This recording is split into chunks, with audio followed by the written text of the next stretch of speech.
ସେ ନାହିଁ କୁଲର ନାହିଁ ବାଳ କିଛି ନାହିଁ ଗୋଟେ ଫ୍ୟାନ୍ ଅଛି ଖଟ ଖଟ ଖଟ ଖଟ ବଡ ଶାନ୍ତିରେ ଶୋଇ ହଉନି କିଛି ହଉନି ସେଥିପାଇଁ ଯାଇକି ମୋର ଗଛଟା ଅଛି ବୋଲି ଶାନ୍ତି ନିଦ ବେ ମାନେ ଶିବାଇ ଲାଗୁଛି ରେ ଏତେ ଉପରେ ମୁଁ ଶୋଇଲି ନିଜେ ଜାଣିପାରିଲି ତୁ ଥରେ ଆଡେ ଖାଲି ଶୁ ହବ ବୋଲେ କାଲି ମୁଇଁ ବି ଆଇବି ତ ସେ ଆମର ଖାଲି ତାତଲା ହୁଲା ମାରୁଛି ପ୍ୟାନ ଗରମ ଲାଗୁଛି ରେ ଭାଇ ବଲା ଭାଇ ଫିଲ୍ ହଉଛି ନୁ କାଲିଠୁ ଆଇବା ଏତେ ଗରମ କାଲି ମୁଁ ଆଇଲେ ମତେ ଡାକିବ ଆଇବା ଦି ଜଣ ଆଇବା ମୁଁ ଫୋନ କଲେ କାଲି ତୁ ଆସିବୁ ନାହିଁ ବୋଲି ଦେଖୁନୁ କେତେ ଘିମିରି ମୋର ପେଟ ଆଦିକି ଘିମିରି ହେଇଗଲା କଣ କରିବା ରେ ଯୋଉ ଖରା କାଟୁଛି ପୁରା ଭଲ ଭାବେ ଫିଲ୍ ଲାଗୁଛି।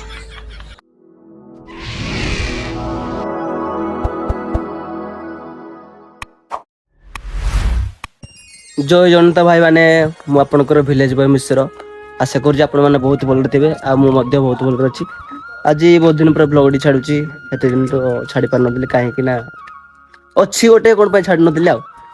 ଆଉ ଆଜି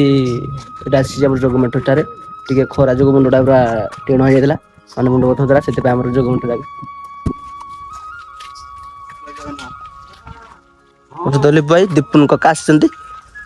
ଆଉ ଆପଣ ମାନେ ଆଗରୁ ଦେଖିଥିବେ କେମିତି କଳସ ଯାତ୍ରା ହେଇଥିଲା ଯଜ୍ଞ ହେଇଥିଲା ସେଇଟା ବି ଛାଡିଥିଲି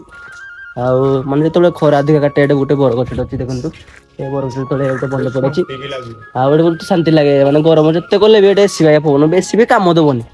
ଆଉ ପାଣି ସୁବିଧା ବି ଅଛି ଆପଣ ମାନେ ଯେତେବେଳେ ଖରା ବି କାଟ ଆଖପାଖରେ ଯେତେବେଳେ ହେଇଥିବ ଏଇ ଆମର ଯୋଉ ମଣ୍ଟ ପାଖକୁ ପଳେଇ ଆସିବ ଏଠି ଅଛି ମଣ୍ଡପ ବି ଅଛି ଆଉ ଶାନ୍ତିରେ ଶୋଇବ ପୁରା ଅଚିନ୍ତାରେ ଶୋଇବ ଗାଈ ବଳଦ ଅଛନ୍ତି ବହୁତ ଭଲ ଲାଗୁଛି ଦେଖନ୍ତୁ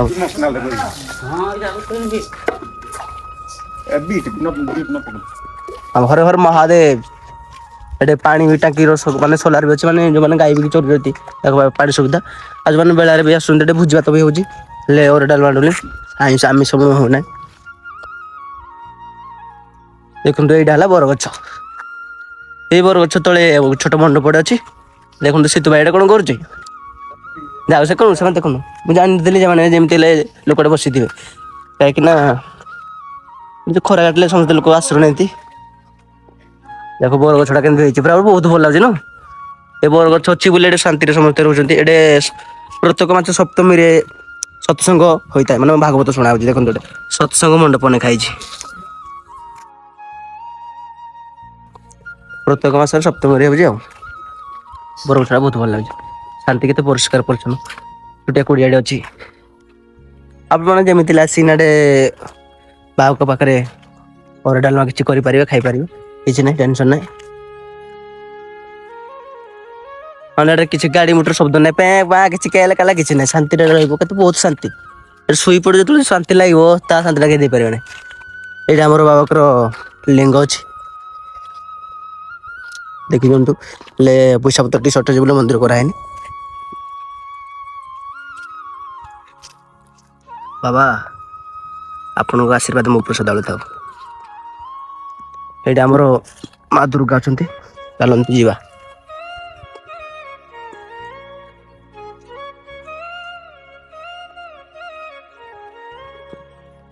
ଦେଖନ୍ତୁ ଆମର ଏଠି ମା ଦୁର୍ଗା ଅଛନ୍ତି ଆଉ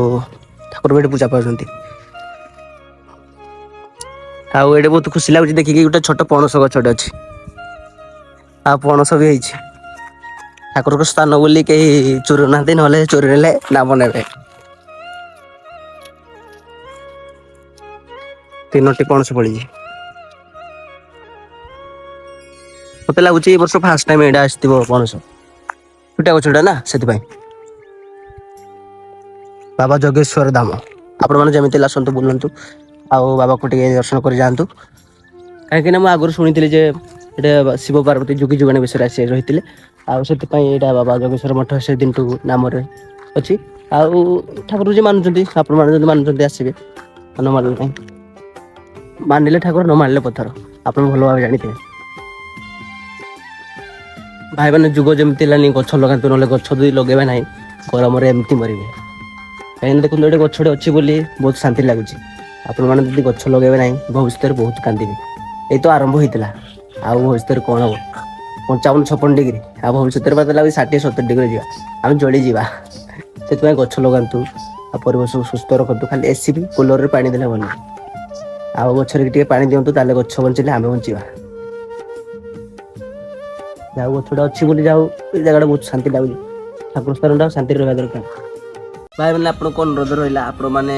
ଯଦି ଫ୍ୟାନ୍ ନାହିଁ, ଏସି ନାହିଁ, କୁଲର ନାହିଁ, ଯଦି ପଇସା ବି ନାହିଁ, ଗଛ ଟିକେ ରୁହନ୍ତୁ, ଏ ବାଗେ ବର ଗଛ ଟିକେ ରୁହନ୍ତୁ। ଆପଣ ଟିକେ ଠିକ୍ ଯାଇଥିବ ମାନେ ବଡ଼ ଯାଇଥିବ, ଥଣ୍ଡା ଲାଗିବ, ଏସି ପବନ ବହିବ। ଆଉ ଏଇଆ ପବନ କୋଉ ଏସି ଦେଇପାରିବନି କି କୁଲର ଦେଇପାରିବ, କେହି ଦେଇପାରିବନି। ଏଇ ଗଛର ମଜା ଗଛ ହିଁ ଜାଣିଛି। ବହୁତ ଶାନ୍ତି ଲାଗୁଛି, ଯେମିତି ଯୁଗ ହେଲାନି ମାନେ ଗଛ ହାଣି ଦଉଛନ୍ତି। 10ଟା ଗଛ ଲଗେଇବା ଜାଗାରେ 1000ଟା ଗଛ ହାଣି ଦଉଛନ୍ତି। ସେଥିପାଇଁ ଏଇ ଦୁନିଆ ବିନାଶ ହେବାକୁ ଯାଉଛି। ସେଥିପାଇଁ ଭାଇମାନେ ଗଛ ଲଗାନ୍ତୁ, ଆଉ ପରିବେଶ ସୁସ୍ଥ ରଖନ୍ତୁ। ଆଉ ଏତିକି ରହୁଛି, ଯଦି ଭିଡ଼ିଓଟି ଭଲ ଲାଗିଛି, ଯଦି କିଛିଟା ଶିକ୍ଷା ମିଳିଛି ଭିଡ଼ିଓରୁ, ତାହେଲେ ଚ୍ୟାନେଲଟାକୁ ସବସ୍କ୍ରାଇବ କରିବେ, ଲାଇକ୍ କରିବେ। ଆଉ ଏତିକି ରହୁଛି, ଜୟ ଜଗନ୍ନାଥ। ଆଉ ନାଇଁ ଯଦି କଟି ଯାଉଛି ଗୋଟେ ହାତ ପଙ୍ଖା ଗୋଟେ ଟାଣୁଛି। ଯଦି କଟୁଥିବ ଆଉ କଣ କହିବା, ଜୟ ଜଗନ୍ନାଥ ଟିକେ କହିଲେ। ଜୟ ଜଗନ୍ନାଥ ଜୟ ଛୁଆ ମାନେ ଜୟ ଜଗନ୍ନାଥ। ଜୟ କଳା।